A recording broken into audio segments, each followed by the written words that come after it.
morning. Good morning. All right, so today's a really special day for us here at Avenel Middle School. We're having the opportunity to really honor two special people that are very familiar with our Avenel Middle School community.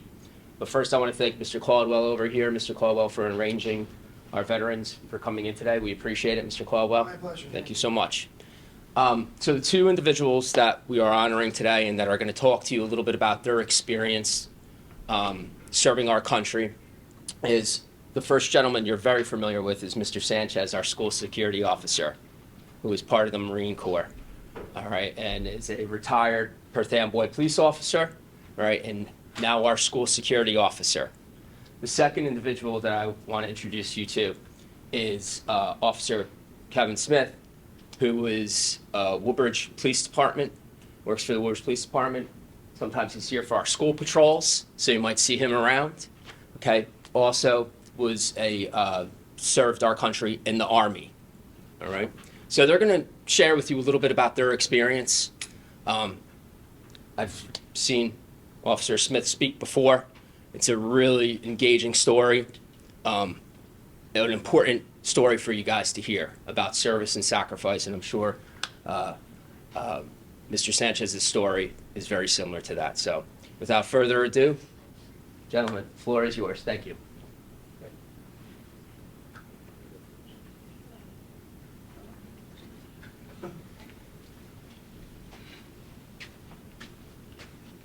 How you guys doing today? Good? Good. All right. So obviously we just celebrated Veterans Day, right? Over the weekend. And then obviously later in the year we celebrate Memorial Day. You guys know the difference between Veterans Day and Memorial Day? Pretty much. All right. So we remember the fallen. Memorial Day. Veterans is for everybody who served pretty much past and present and future. All right. So my story, I always kick it back from when I was a little kid. Growing up, you know, my father served in the Army. I heard stories of grandeur, of jumping out of airplanes and a bunch of stuff like that. All the stories in North Carolina, Fort Bragg, North Carolina. So that was in my head. He passed away when I was younger, so I just had those stories pretty much to remember them by. So that was always in my head, that rite of service and everything like that. You know, he used to teach me how to fold the flag, put it out all the holidays and whatnot. Then when I was in high school, everybody know 9/11, 2001. So 9/11 happened. I was in high school, and I was serving as an explorer here in Island Fire Number 9. And my brother-in-law at the time, he worked for Port Authority, which control the towers and the tunnels underneath the trains. And when the 9/11 happened, I was in high school, and he was down there that day. So fast forward a couple days from there, it was that Saturday morning, so that happened on a Tuesday. That Saturday morning, a few days later, my brother-in-law finally came home. He was on the fire department here in town, but he stayed out there to help out those 4 days. So when he came home that morning, on Saturday morning, he came in. I was very happy to see him, that he was okay, safe, all that good stuff. And he just came into my room and said, "You're grabbing all your fire gear, we're going back." I was 16 at the time, and I was like, I got to go ask Mom first. You know, make sure Mom's okay with it. Hopefully my mom would say no, right? Mom said, "No, it's going to be a good learning experience for you. You should go." So grabbed my fire gear. We headed out to New York City, and I participated in helping clean up and everything that Saturday. You know, right where I was cleaning up. A couple days later, a building fell right where I was cleaning up, you know, so, everything ended up working out okay. But from that point on, just seeing the mass chaos there, I decided to join the service. So, you know, when I was at 9/11, I just remember walking up. You know, we had to walk quite a ways because everything was kind of destroyed and tried to get in. As we were walking up, the dust started on the ground. Buildings, all the windows you started seeing shattered out. And then as I was walking up, the street that we took, there was like just a row of fire trucks, police cars, and ambulances that were all crushed, probably as high as my knee. So imagine seeing a fire truck crushed down as high as maybe where your kneecap is. So just seeing something like that was just kind of instilled that sense that I should go do something. So I joined the military my junior year in high school. So that service time kind of all started for me then. I joined the Army. I had a fight to get into the infantry. They wanted me to go somewhere else. But I wanted to do was be an infantryman. I wanted to jump out of planes, so I wanted to be an airborne. They kept trying to convince me to go to other places, money-wise and whatnot, but I wasn't having it, so I actually didn't get a big bonus or nothing. So once I graduated high school, I left about 2 weeks later. I went to Fort Benning, Georgia, 17 years old. So started my infantry career there. Boot camp is, what you see, everybody yelling in your face, all that good stuff, learn how to shoot, learn how to fight, learn how to, different tactics, things like that. Right after I graduated infantry school, I went to airborne school, which is also in Fort Benning, which is right up the road, where, it's the art of falling, so you learn how to fall perfectly, because when you jump, you fall at an average of 16 feet per second, and that's an average of a 185-pound person. So, especially when you weigh 100 and then you got gear on, you fall a little bit quicker. So you have to learn how to fall. It's like jumping off basically a one-story house. That's how hard you land, all right? So after you do that, you're all bruised, battered. You do 5 jumps. So I jumped my first 5 jumps out of a plane. I'll never forget my first jump, which I'll talk about. So my first jump, I remember being up there. I was probably the 4th jumper in from the door. Very nervous. I was scared of heights. I don't like roller coasters. I don't like any of that stuff. So why would I go airborne? I decided to do that. 1, my dad was there, and 2, if I'm going to do it, I'm going to try to overcome some fears and things like that. So when I was up in the plane, which I was scared of planes also, but up in the plane, they have a stand-up, hook up and everything to the static line. I remember I was just nervous. I was shaking. My arm was up here shaking with the static line.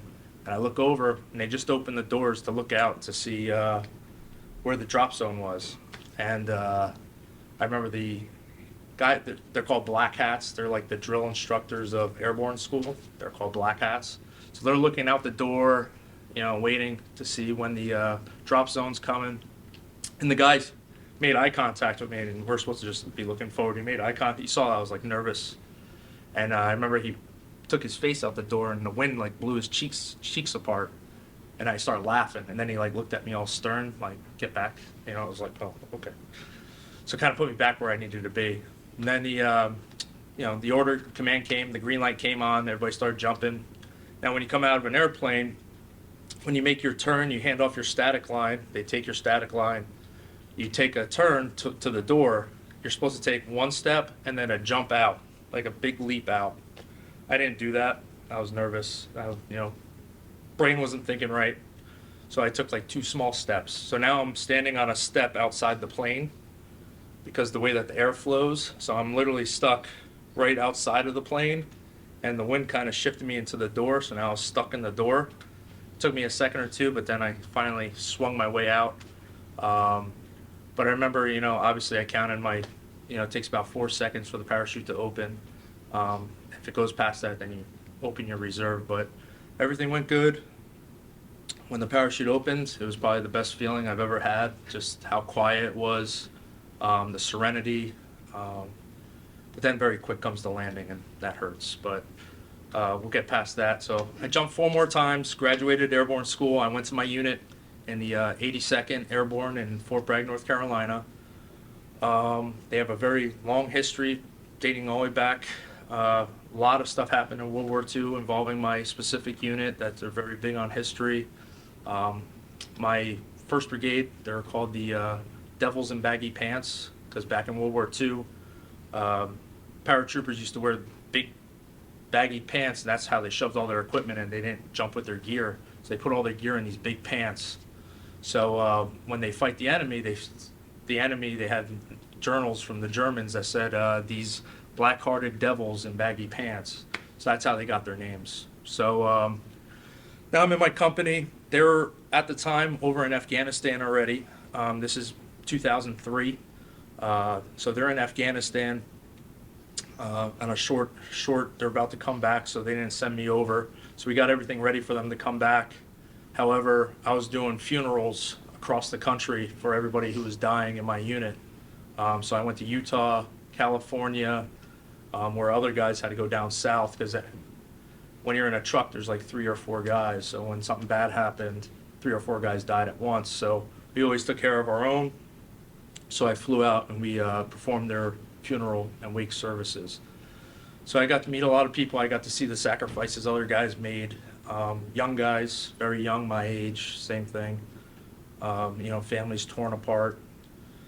So fast forward from there, 2004, I went to Afghanistan this time. I was stationed in Kandahar. My platoon got separated from the rest of the 82nd, and we got placed as a detachment to Special Forces in Afghanistan, where we ran out of a very tiny, what's called a FOB, a forward observation base, up in the mountains. It was very tiny, maybe 100 people on this whole little base. We got attacked all the time. So we basically did tower guard around security perimeter. And then so you have 4 squads in a platoon. 2 squads will run tower guard one day. Those other 2 squads are out doing patrols with Special Forces. So that's how we ran every other day. That's how it switched. So it was this constant, nonstop go, go, go.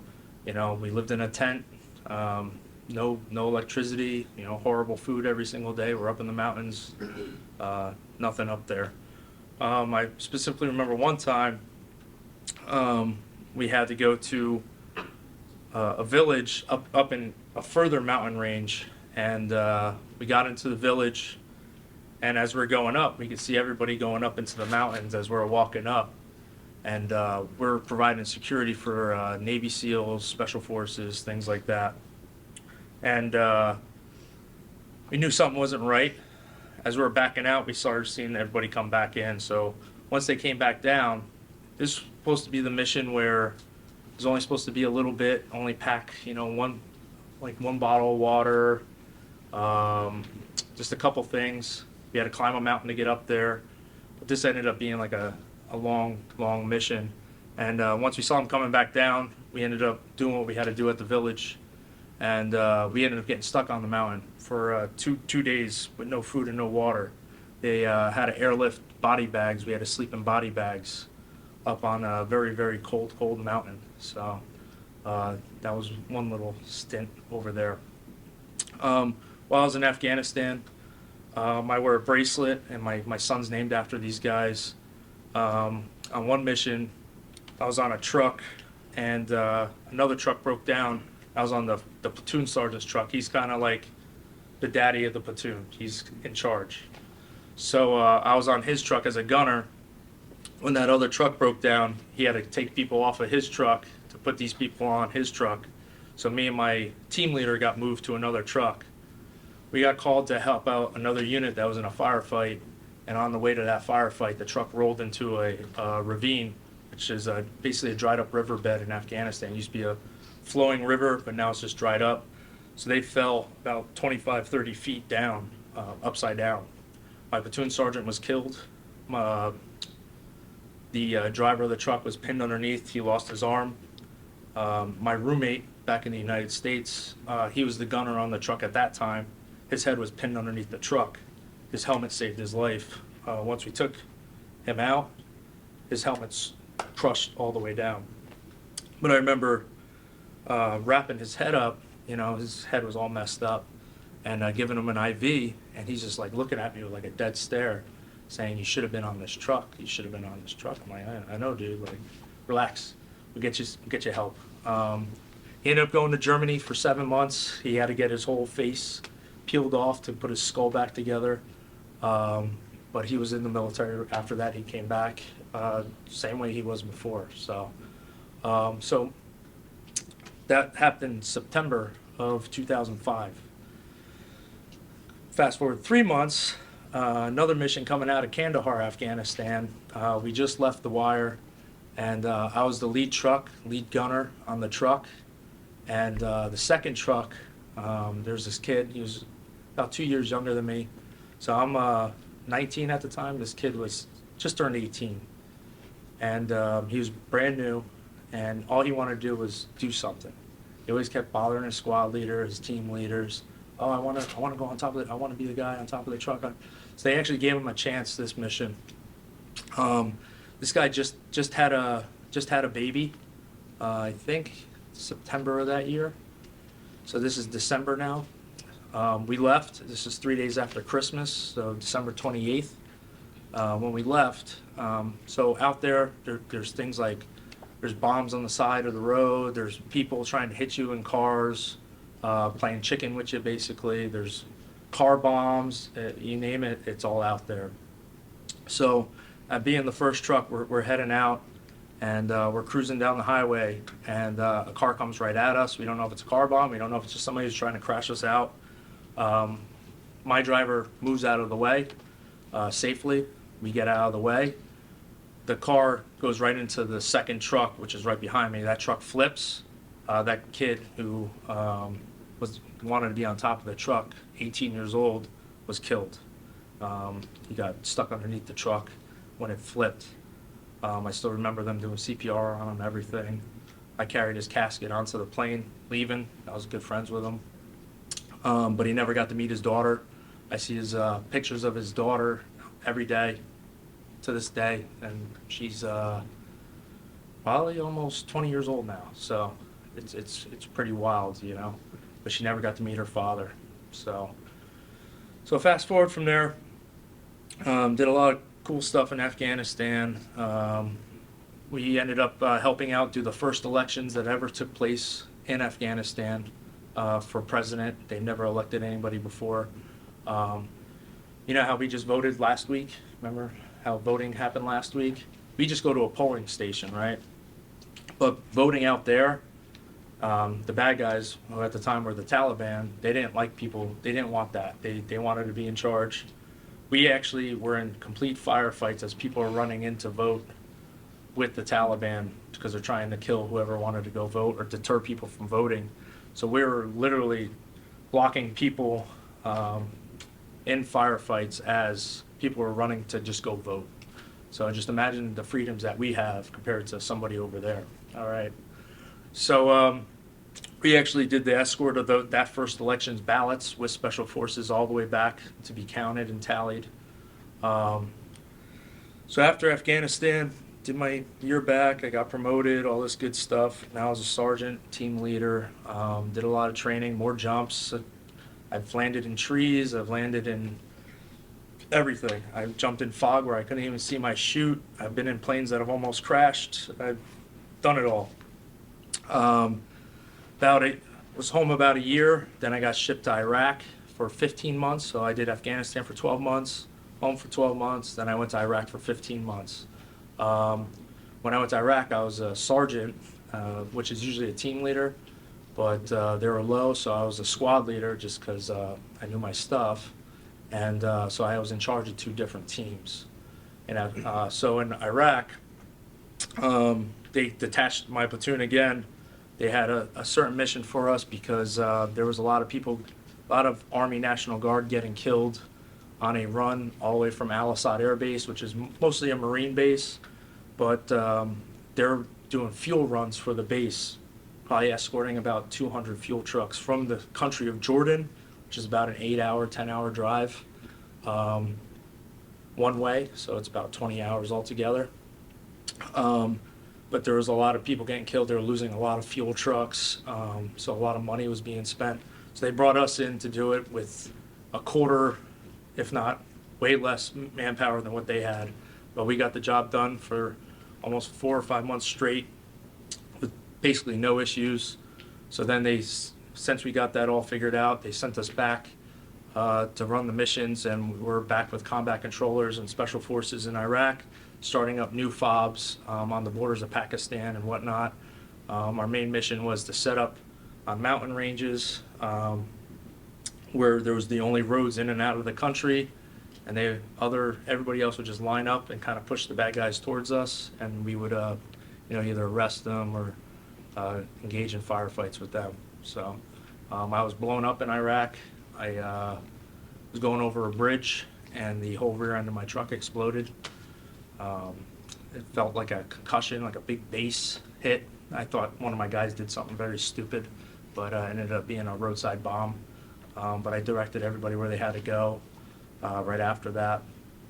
So then came home, got out in 2008. I got out. I did 5.5 years of service. So I got out in 2008. I started working as a corrections officer for juvenile corrections in 2010. And then in 2014, I got hired with the Woodbridge Police Department, where I'm at now. And that's where I'm at. Anybody have any questions? Very good. Cool. All right. I have a question. Yep. And I'll ask Senator the same thing. What is the one thing that you took away from your military service that still sticks with you today? Like, something that's instilled in you. So something that's just instilled in me is, and I was brought up like this, was just the freedoms, the everyday freedoms that we have. So especially being overseas where I didn't have air conditioning, it's 120 plus, possibly 150 degrees on blacktop overseas. And when you're wearing gear, it's very, very hot. You have, not the food that we eat every single day. I lived in a tent with no air conditioning, no heat. So when we're up in the mountains, it was very, very cold, where it dropped down to below 0 temperatures. Or it was very, very hot, where it was 120 plus degrees. You try to sleep like that. Half the time I was sleeping on the ground, and it's all mountains, so you're sleeping on rocks. There's no electricity, so I didn't get to watch TV. I didn't get to play video games. I mean, that stuff wasn't where it's at now, but I wasn't able to do that stuff. I was reading more just books and magazines, and writing out letters. There's no email. I had to call home maybe once a month. So basically, the one thing that I take out of that is, and then seeing kids. I remember we gave kids in Afghanistan at that small base I was talking about. We bought sneakers for all the little kids that hung out with us all day. At the front gate, there's probably about 10 little kids. And we bought sneakers for them all because they just walk around barefoot overseas. So we bought them sneakers, we put them on them. They're all kind of happy, kind of jumping up and down. And then when it's time for them to go home, they took the sneakers off and ran home, So it's just, they don't know what sneakers are, So it's the fact that of the everyday things that we have, air conditioning, just being able to sit on my couch and watch TV. I actually take that moment when I do get to relax, and I just enjoy it that much more. So that's what I take out of it. Thank you. Yep.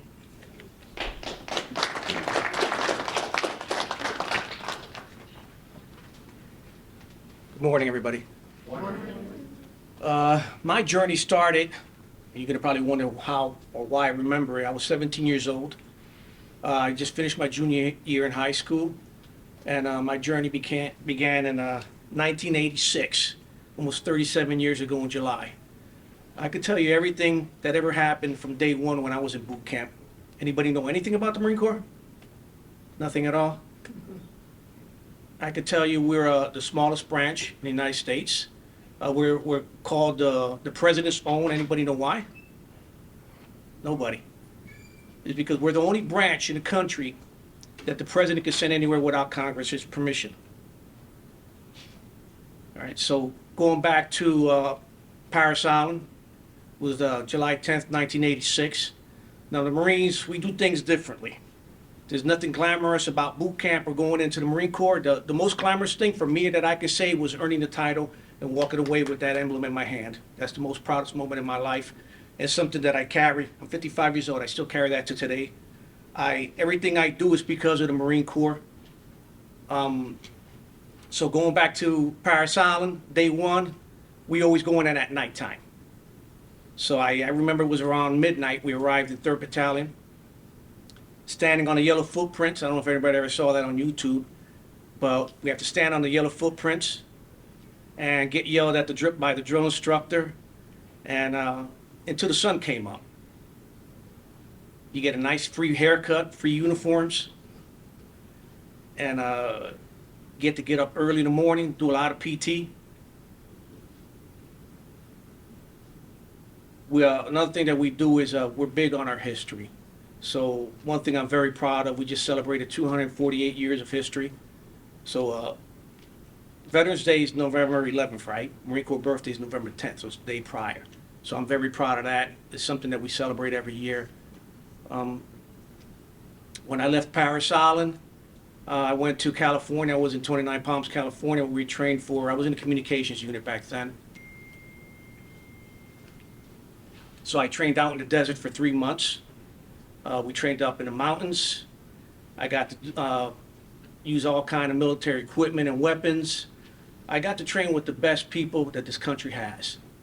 And that's probably one of the proudest moments in my life, because I still have friends, I consider them family, that I still communicate with till today.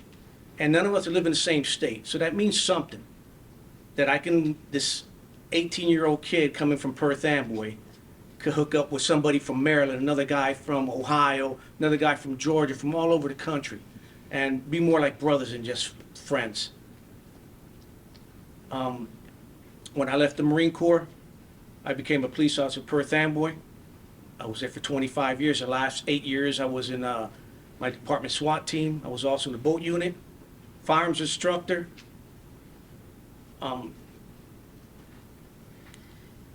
I guess what I got out the most from it was discipline, knowing that I can do anything I want to as long as I put my mind to it. I know we spoke earlier, Mr. Lucen had a question. I think my answer to that question is I've got to travel all over the world, and I see how other people live in other countries and how we take for granted all the civil liberties that we have today. And it was paid by, men like this gentleman here, in blood. It's not free. Freedom's not free. And that's something that we take for granted. And if I could pass anything down to you guys, like I do to my kids every day, is I like to say is, for those who have fought for it, freedom has a taste. To protect it, we'll never know. And that's pretty much what I have for you guys today. Anybody have any questions? Yeah, right. Go ahead, man. What was it like changing how you practice on your mission? When I was in boot camp, when I first got in, Yeah. it's a culture shock. It was totally different. Everything you ever did, they strip you from your identity. They strip you from your family, everything that you know and love. And everything's for a purpose. We always say ours is not the question why, ours is but to do or die. So there's a reason behind everything that we do. And a lot of times at the time that you're doing it, you really don't understand why, but when you're done, you see things at a broader perspective. And that's pretty much, what I got out of that. Anybody else? Nobody? You answered my question, which what you took from your time in the Marine Corps. I guess my next question to you would be your transition from Marine Corps to the police department. Was it similar? Was it different? A lot of what you learned in the Marine Corps, did it apply to your job as a police officer? I would have to say it was an easy transition. It's something that I needed, because I had a difficult time acclimating to civilian life. I was in active duty for 4 years. I traveled all over the world. I did all kinds of training. So when I got out of the Marine Corps, what they don't teach you is how to be a civilian again. So we're so used to the way we stand and the way we eat and the way we speak and the way, even now, when I was a police officer, I still had tailored uniform. I spit shine my shoes every day. I always had a shave. I always had a haircut. The way I dressed my superiors. It's about respect. So I kind of fit in real, it was easy for me to get into law enforcement. Now, 25 years later, that's what actually helped me get into the SWAT team, because you start to do things that you question. You don't know if you can actually do it. But because of the Marine Corps, I never have any doubt. I can do anything I put my mind to, and I will never quit. And that's what brought me here today. I served my country, I served my community, now I serve you guys. Any other questions? Thank you. Thank you. Thank you for your time. Guys, I don't think you realize yet. You will. As you get a little bit older, you'll think back upon this day and about something you can take away from it. I'm 44 years old. every year when I hear the message, the stories, I take something different away from it. And the thing I think I took away from today is service and how important that is, right? Not only service to your country, but like these gentlemen continue to do now, service to their community. I urge you guys to think about that as you go, you're all 8th graders, as you move on to high school and you begin to think about college and what you want to major in and what you're going to want to spend the rest of your life doing. Think about service. Don't think about selfishness. A lot of people, they'll look for the career that makes them the most money, right? Yeah, right. True. That's what kids kind of tend to focus on. That's nice, but it's not the most rewarding thing. The most rewarding thing, and I think I take it from today's Please excuse the message. interruption. At this time, all 6th grade teachers, please quietly walk your students down to the cafeteria. The message I take from you gentlemen today is the power of service and the sacrifices that you've made in order to be in the positions that you are in today and how you carry yourself on a regular basis. And I see Mr. Sanchez on every day. I see Officer Smith on a regular basis. And I see how they carry themselves and what they do day in and day out, and I'm grateful for that. So I appreciate that. And the last little bit, you know Officer Smith's mom? Anybody take a guess? You see her every day. She works here. She works here. But not Mrs. Smith. Miss Lori in the cafeteria. You know Miss Lori? Lady who runs the cafeteria? You have to know who she is. You know who she is. She's the one that's always running around, yelling at you guys, come on, hurry up, right? That's Officer Smith's mom. So a little also special connection for us here in our Avenel Middle School community. So I thank you, gentlemen, for coming out today and sharing your story with our kids, and thank you for your service as well. Thanks.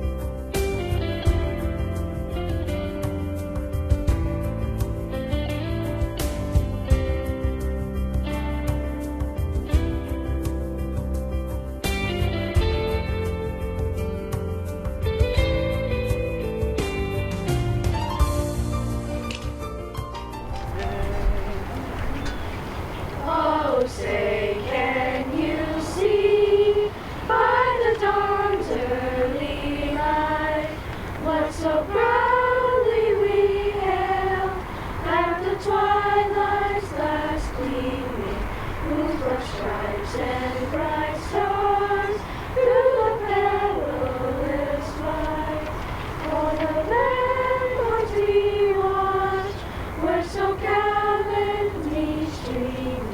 And the rockets red glare, the bombs bursting in air, gave proof through the night that our flag was still there. Oh, say does that star-spangled banner yet?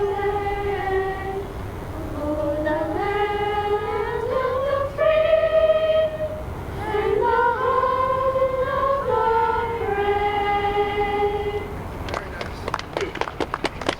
Mr. Sanchez, who I know you're all familiar with. So the reason we're out here today doing this is to honor their service to not only our country but our community as well. I appreciate everything that you did for our country and everything you do for the Avenel Middle School community. Thank you. Thank you. Thank you. Thank you.